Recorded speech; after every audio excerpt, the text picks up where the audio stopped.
인천에 살고 있는 50대 여성입니다. 제가 지금 인천에 2주택을 보유하고 있어서 세금에 대한 걱정이 좀 많습니다.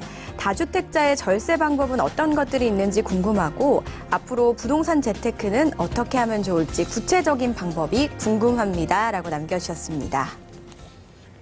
네, 일단 너무 부럽습니다. 이미 2주택을 보유하고 계신 분 상황부터 한번 정리해 보도록 하죠. 네. 자, 이분의 사례 한번 일단 정리 좀 들어가면, 자, 일단 인천에 거주하시고, 50대 후반, 여성분이신데, 인천 지역에 이미 주택 두 채를 좀 보유하고 계십니다.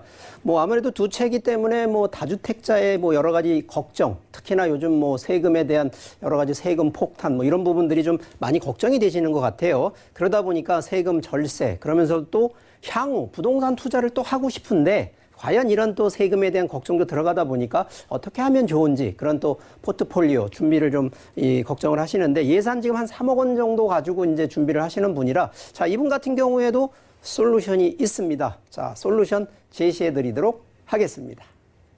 네, 맞습니다. 일단 2주택이 있는 부분은 굉장히 좋은 부분이지만 그로 인한 걱정이 또 굉장히 파생되기 마련이죠. 세금에 관련 고민 있으실 텐데요. 어떻게 솔루션 내려볼 수 있을지 바로 만나보도록 하겠습니다. 네.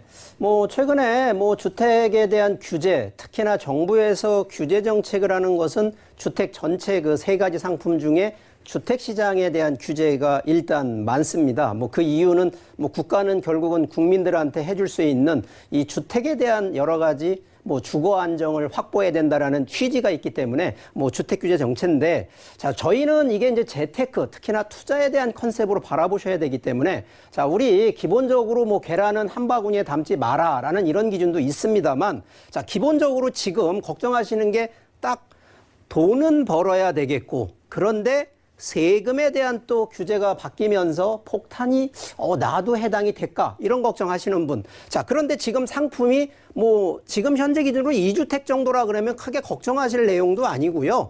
두 번째는 이게 지금 인천 지역에 들어가 있기 때문에 이것도 큰 걱정이 없습니다. 자, 그런데 이제 자산의 이 배분이라고 하는 부분이 자, 상품 배분도 있지만 이 특히나 우리가 지역 배분도 하셔야 되는 게 있고요. 또 하나는 바로 이 규모의 배분을 좀 하셔야 된다는 얘기를 드리겠습니다. 자, 그런데 그 전에 이제 제가 먼저 세금에 대한 얘기를 조금만 더 드려볼게요.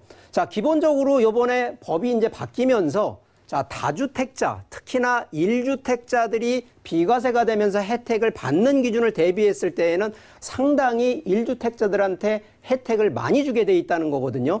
자, 그런데 기본적으로 이 부동산에 특히나 이 규제 중에 하나가 바로 양도소득세에 대한 중과거든요.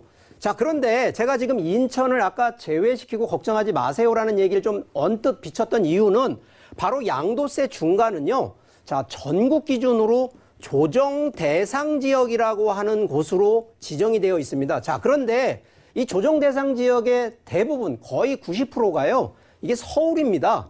자, 그러면 인천 같은 경우에는 없다는 얘기거든요. 그리고 경기권 기준으로 보면 한 7개 곳이 있는데 지금 인천 지역이 아니기 때문에 지금 양도소득에 대한 중과세 걱정하지 않으셔도 된다는 얘기를 드립니다. 자, 그런데 기본적으로 중과가 되는 배경을 보게 되면 자, 조정지역 내에 2주택과 3주택일 때 2주택은 10%가 중과되고요. 3주택은 20%가 중과되니까 기본적으로 내가 차익을 벌은 거에 10%, 20%를 더 세금을 거치니까 당연히 수익이 안 나겠죠. 그래서 지금 걱정하시는 거는 굳이 지금 세금에 대한 폭탄 이런 걱정은 하지 마시고요. 자, 그렇다 그러면 지금 인천 지역에 2개 있는 주택을 빼더라도 어디로 가셔야 되냐? 결국은 조정 대상 지역 내로 들어가셔야 된다는 얘기를 좀 드리고요.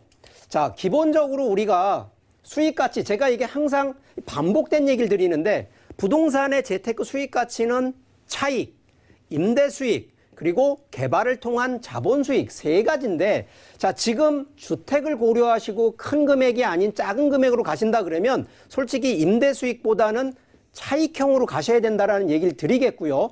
두 번째는 지역을 선택을 할 때 지금 갖고 계신 게 지금 인천 쪽에 지금 몰려 있습니다. 자, 한 지역에 너무 몰릴 필요는 없는데 예를 들어서 몰린다 그러면 수익 가치가 차익형이 많이 상승되는 곳에 몰리면 좋은데 지금 그렇지가 않습니다. 자, 그렇다 그러면 결국은 서울권으로 진입을 하셔야 되는데, 자, 서울권에서 소액 가지고 들어갈 수 있는 곳, 기본적인 상식적인 얘기 좀 드리겠습니다. 자, 여기도요. 첫 번째는 인구가 많은 곳.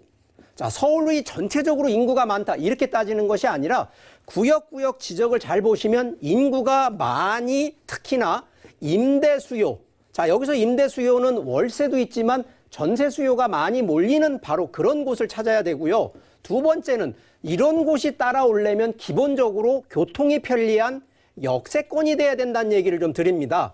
자, 그러다 보니까 이 두 가지를 동시에 맞추면서 마지막 세 번째는 지금 소액으로 들어가는 컨셉이기 때문에, 자, 재개발, 재건축 길게 가는 개념이 아니라 소액으로 해서 단기 정도로 가신다 그러면 기본적으로 가야 되는 부분이 결과적으로 신축, 바로 새 거, 헌거로 가는 투자가 아니라 새 거로 투자를 하셔서, 자, 기본적으로 이런 거는 타이밍상 매수를 했다, 매도 타이밍이 가격이 상승을 했을 때 매도를 던져야 당연히 차익형이 되는 부분인데, 자, 그러면 서울권에서 지금도 가장 가격이 올라가는 강남, 용산, 뭐 마포, 자, 이런 쪽도 있습니다만, 자, 금액대가 이쪽은 상당히 좀 높게 갈 수밖에 없기 때문에 가능하면 기업체가 들어가는, 자, 여기 상암동 쪽도 있고요. 강서 쪽에 마곡지구 쪽도 있고요. 또 이 하남 쪽, 이 강동 쪽도 있습니다. 자, 그런데 기본적으로 서울권에서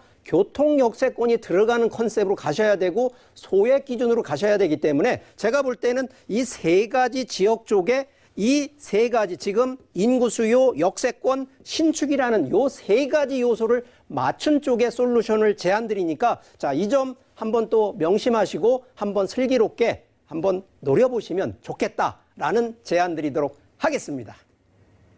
네, 저희 마지막 솔루션 들어봤는데요. 아무래도 계속해서 부동산이나 좀 재테크에 관심이 있으시다면 조정 대상 지역에 들어가셔야 될 것 같아요. 그중에서도 또 조건이 있다라고 하셨죠. 입지도 좋고 임대 수요도 풍부하고 소액의 신축으로 투자할 수 있는 곳을 추천을 해주셨는데요. 어디가 좋을까 고민되시죠? 바로 김수현 캐스터가 안내해 준다고 합니다. 알려주시죠. 네, 다주택자에 대한 정부의 규제가 강화되면서 부동산 시장에서는 똘똘한 한 채를 찾는 사람들이 늘고 있습니다. 이번 솔루션픽이 바로 유망 입지에 위치하고 높은 미래 가치를 지닌 똘똘한 한 채가 아닐까 싶은데요. 지역부터 살펴보도록 하겠습니다. 바로 서울의 첨단 디지털 미디어 산업의 중심 상암 디지털 미디어 시티입니다. 첨단 IT 기술 산업과 인적 자원이 집중되어 있고 방송계를 포함한 문화, 엔터 산업이 결집된 상암 DMC 일대는 그 지역 자체가 호재라고 할 수가 있는데요. 그래서 풍부한 직장인 임대 수요는 물론 대학가와도 가까워서 대학생 수요도 풍부한 지역입니다. 또한 계속되고 있는 개발로 향후 미래 가치까지 우수한 상암 DMC와 그 주변을 주목할 필요가 있겠습니다. 상암 DMC의 수혜가 예상되는 부동산 픽, 바로 경기중앙선 가자역 인근의 소형 아파트인데요. 주변 신거실로 이뤄진 불리형 원룸으로 주변 신규 직장인들과 대학생들이 특히 선호하는 유형입니다. 시세 또한 약 3억 원에서 4억 원으로 아주 합리적인 수준에서 형성되어 있습니다. 역시 보다 자세한 내용 전문가를 통해서 알아보도록 하겠습니다.